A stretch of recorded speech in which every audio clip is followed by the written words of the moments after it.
Bienvenidos, queridos amigos, una semana más a Las Caras de Huelva.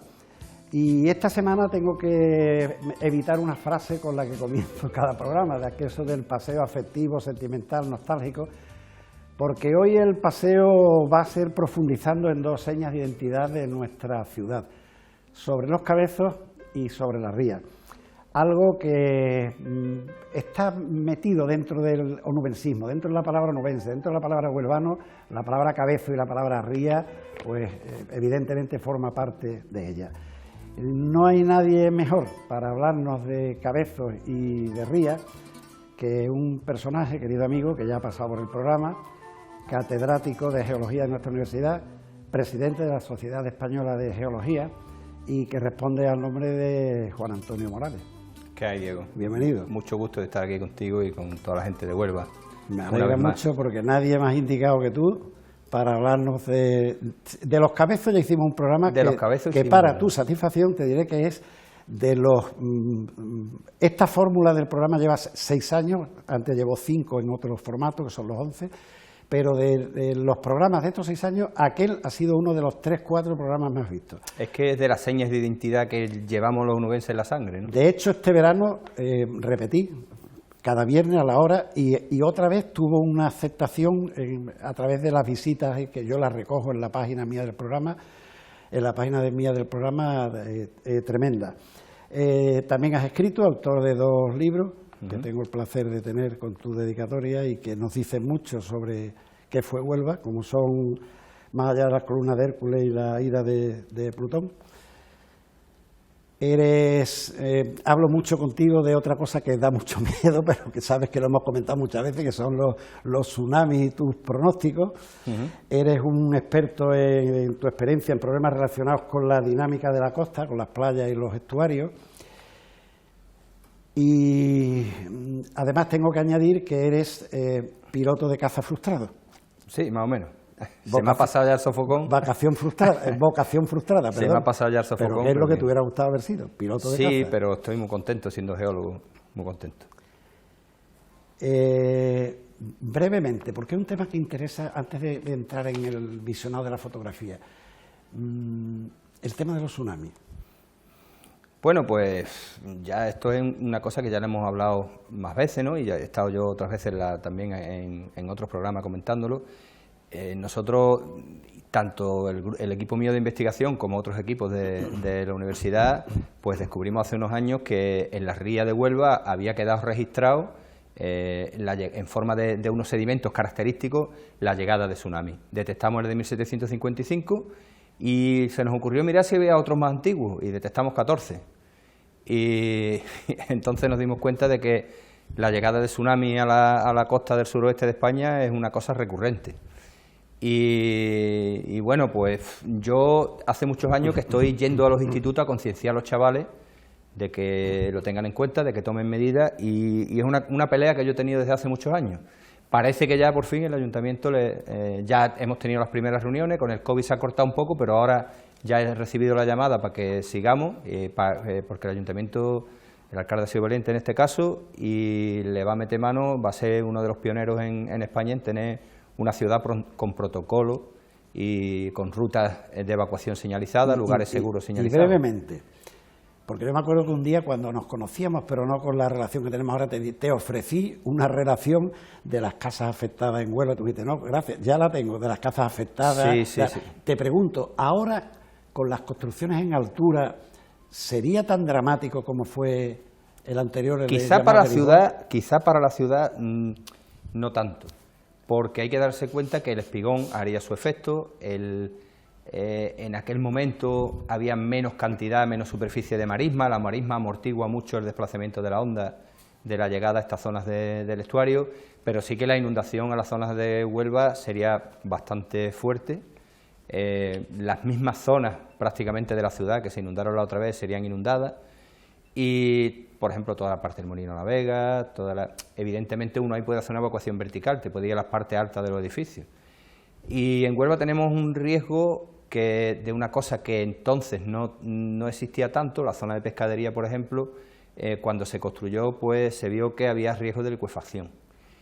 Y en aquel momento lo que había eran casas bajas, que no ejercían un peso excesivo sobre el sedimento, y ahora hay edificios más altos. Sí que es verdad que esos edificios tienen una cimentación porque lo han tenido que tener en cuenta, porque si no, no se sustentaban, aunque no hubiera tsunami.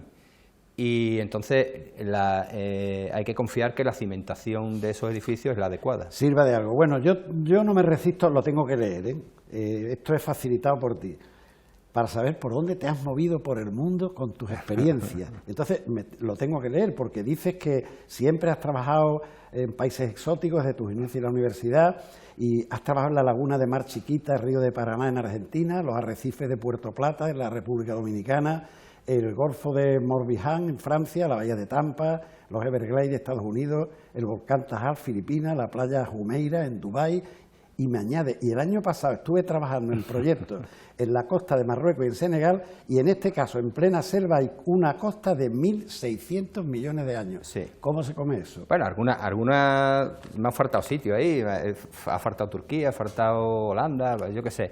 Yo me muevo mucho, siempre intento buscar proyectos interesantes en otras partes del mundo. En Europa me he movido por toda Europa y después en algunas de Asia, América y África, ¿no? Y el año pasado tuve la oportunidad con un proyecto de cooperación internacional de ir a Senegal, a la zona de un parque nacional, y me encontré que había sedimentos allí de la costa, había una costa en medio de África, en medio de la selva, con 1.600 millones de años de antigüedad. Puede ser una de las costas más antiguas del mundo. Sí, ya me imagino. Es decir, de la zona, en lo que nosotros llamamos el precámbrico, es decir, una cosa muy vieja, mucho antes del Jurásico, mucho antes de los dinosaurios. Es decir, es que prácticamente que los animales que había eran los primeros animales pluricelulares, ¿no? Es decir, una cosa, desde luego, desde el punto de vista era preciosa. Espectacular. Y vamos, yo me sentía allí como Tarzán cuando iba subiendo para buscar a los monos en lo alto de... Bueno, pues mira, vamos a empezar el paseo y lo vamos a hacer, raramente repetimos fotografías en el programa, raramente. Pero esta que vamos a abrir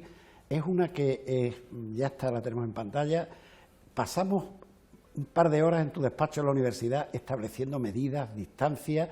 La foto es tuya, explícala. Con visuales, ¿no? Pues esta es una foto donde se ve el cabezo de la orca y es muy bonita porque se ven las excavaciones, se ven las zanjas de excavación arqueológica y esta vendría a estar más o menos donde ahora está el Parque de la Esperanza. Y la zona del Parque Alonso Sánchez, donde por cerca de donde estaban las conocidas o mal llamadas piscinas de los ingleses, ¿no? Y es una foto muy significativa para mí porque fueron, digamos, las primeras excavaciones significativas que se hicieron en Huelva por parte de Juan Pedro Garrido Roy. Hay que hacer un inciso, padre de la arqueología en Huelva. Sí. Personaje destacadísimo que no sé si se le ha hecho justicia. Sí, sí, se le ha hecho justicia porque justo antes de su muerte, el año antes de su muerte, se le hizo un homenaje en el museo y la Asociación de Amigos del Museo le dio un homenaje merecidísimo y el hombre estaba muy emocionado y su mujer también. Defensor de que Tartessos es Huelva. Es Huelva. Defensor a ultranza de que Tartessos es Huelva y además con argumentos. Y aceptado por mucha gente, curiosamente no por mucha gente de Huelva, pero sí por mucha gente fuera de Huelva. Ya para cerrar la foto, hay una anécdota muy graciosa de Cabezo de las Joyas y Cabezo de las Ollas. Sí, es que es así, o sea, el arte de la gente de Huelva es que eso le decían el Cabezo de las Ollas, en castellano sería de las ollas, pero para nosotros las ollas. Las ollas. Y el que vino de fuera entendió las joyas. Y las ollas se le quedó. Y lo de las ollas es porque las urnas funerarias que había de enterramientos, porque aquello era una necrópolis. Bueno, pues vamos a cambiar de fotografía, porque esta que nos viene no deja de ser una foto preciosa. Es una fotografía de la Plaza de la Merced, tomada no sé cuándo, porque fíjate las construcciones que están ahí, desde el Cabezo de San Pedro. Fíjate que solo tiene 2 plantas el hospital. Fíjate que detrás tenemos la plaza de toros, la chimenea de la fábrica de ladrillo. Venga, la foto es muy bonita, hombre. Lo primero es que eso es lo que ahora es el rectorado de nuestra universidad, ¿no? Donde me honro en trabajar. Pero evidentemente tenemos ahí edificios nuevecitos, nuestra catedral, lo que entonces era la Plaza de la Merced. Bueno, entonces era iglesia, no están ni las espadañas Claro, hechas. no están ni las espadañas hechas y además que, claro, evidentemente no era iglesia porque todavía no éramos diócesis. Pero sí, qué bonito, qué curioso, estaba el templete. Sí, No sé si queda un poco fuera de la imagen, pero en la imagen se ve. se ve el Y a mí lo que me llama mucho la atención es que tenemos ahí una plaza de toros nuevecita y detrás se ve la chimenea de lo que era la fábrica de ladrillo. No hace mucho con mi amigo Esteban Romero estuvimos, nos invitaron... Grandísimo fotógrafo. Altísimo fotógrafo y mejor persona todavía. Persona, sí, señor. Estuvimos, que nos invitó la empresa de la Plaza de Toros, porque al hacer la capilla nueva habían quitado el caliche de la capilla antigua, habían dejado al descubierto los ladrillos. Y nos invitaron a hacer un estudio geológico de los ladrillos. Y los ladrillos son del Cabezo.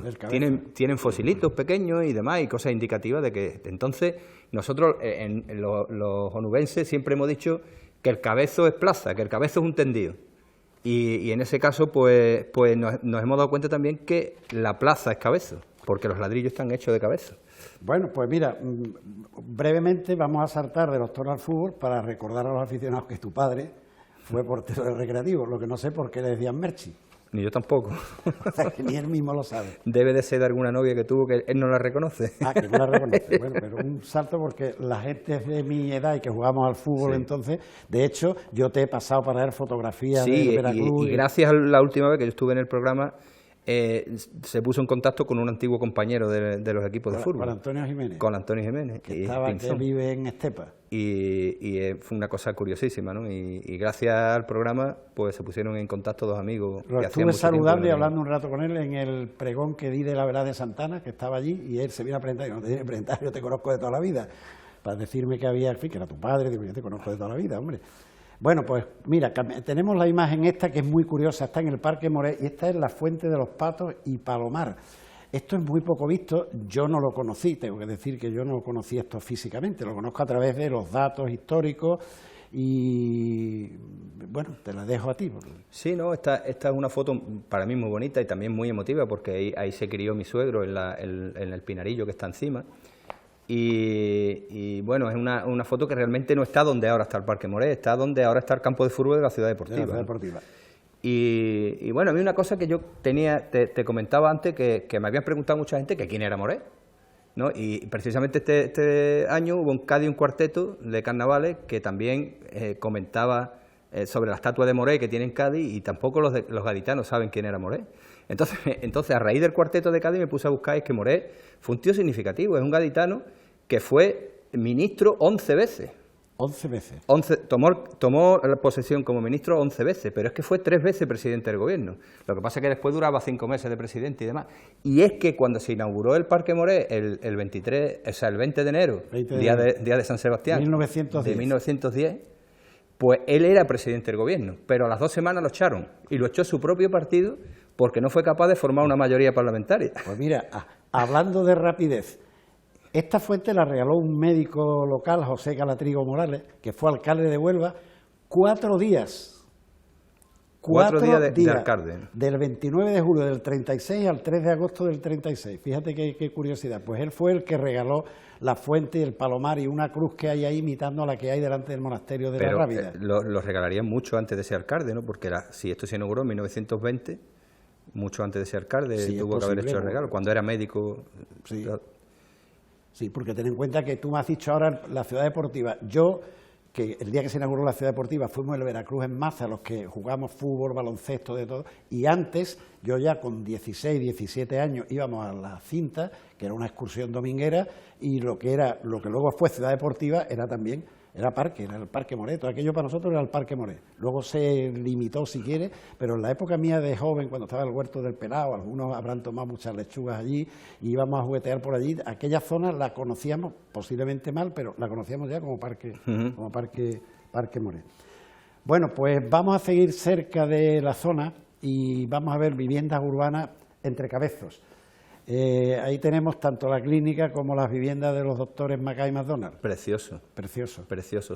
Son edificaciones que tienen evidentemente el aire inglés, ¿no? Ahí está también la clínica de ellos, de los doctores. Sí, la clínica es la que está a la izquierda, y a la derecha están las dos casas de los dos médicos, ¿no? De ellos. La clínica se la encargaron a Moisés Serrano en febrero de 1912, porque ellos ya habían estado instalados en Huelva, habían tenido la clínica en la calle Alfonso XII y en la calle La Fuente.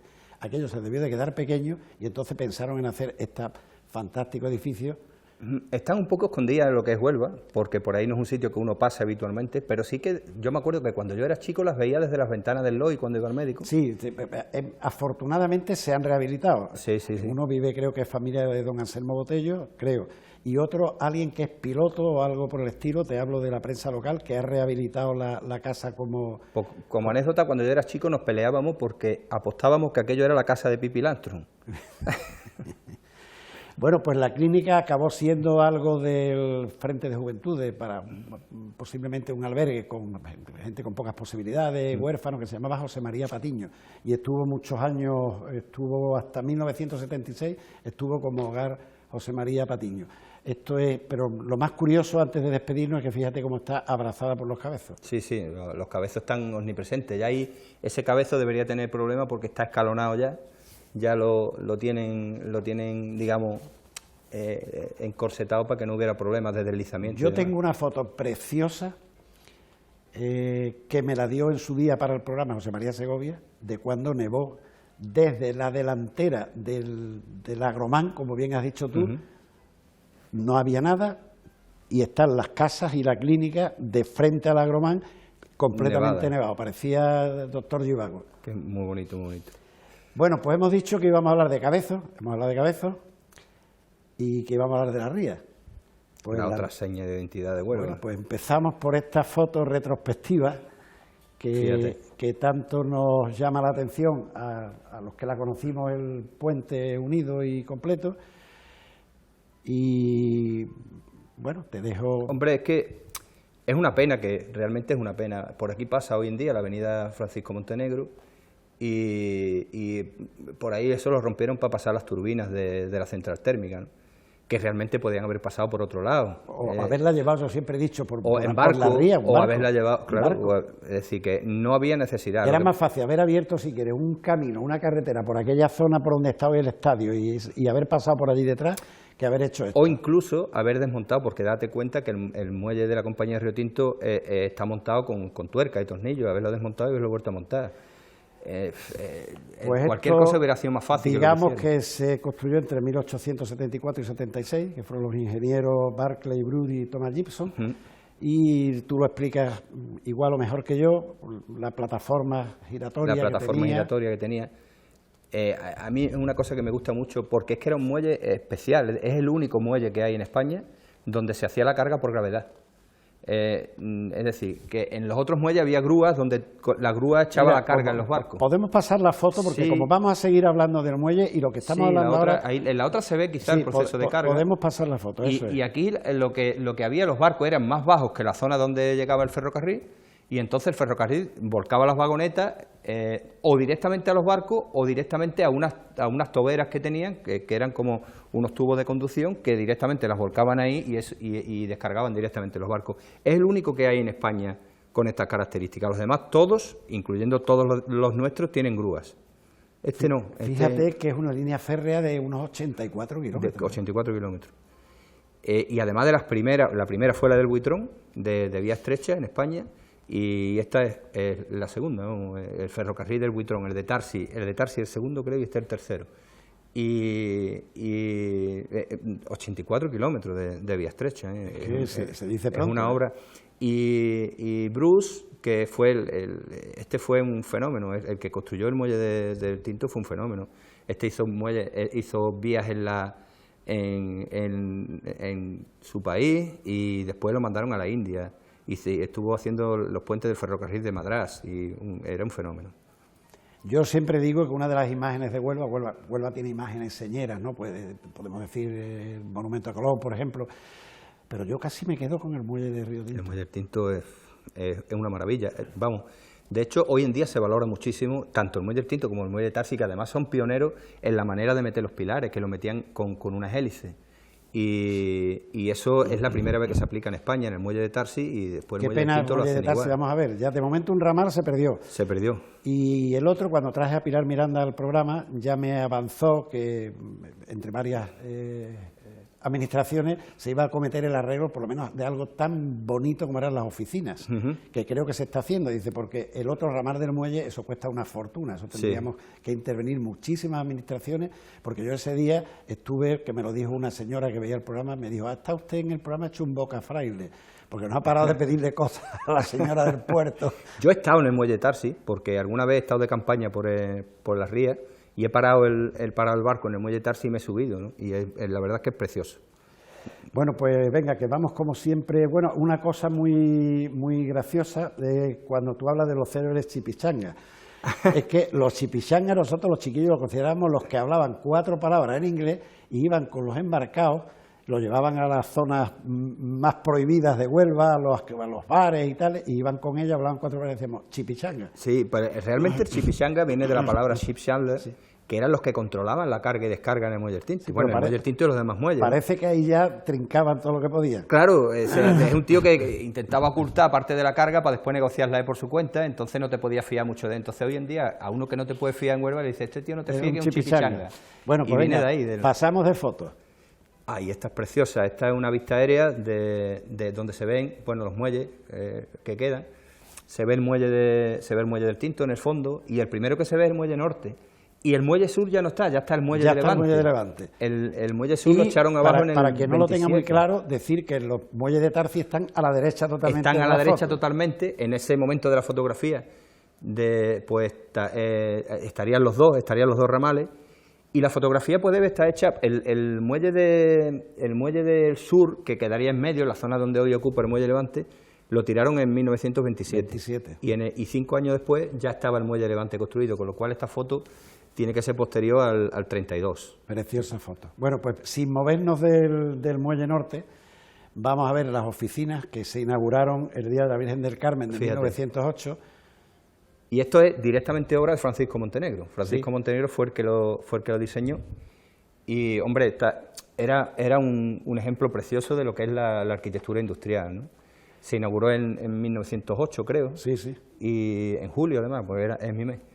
Y bueno, este muelle lo ves, como se ven las grúas, tenía 8 grúas de 5 toneladas. Tenía 8, eso me llama la atención, 8 grúas de 5 toneladas de potencia. De 5 toneladas. Y claro, toda la carga de mineral que se hacía en este muelle se hacía con las grúas.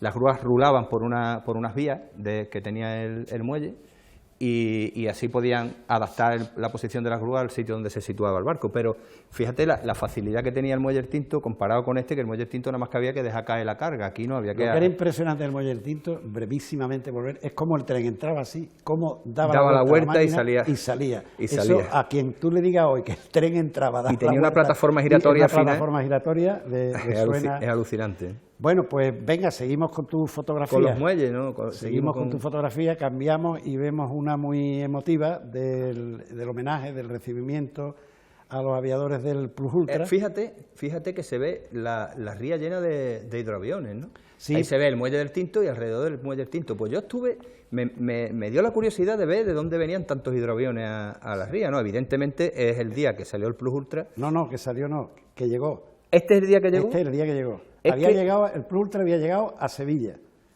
Llegó a Sevilla el 11 de marzo.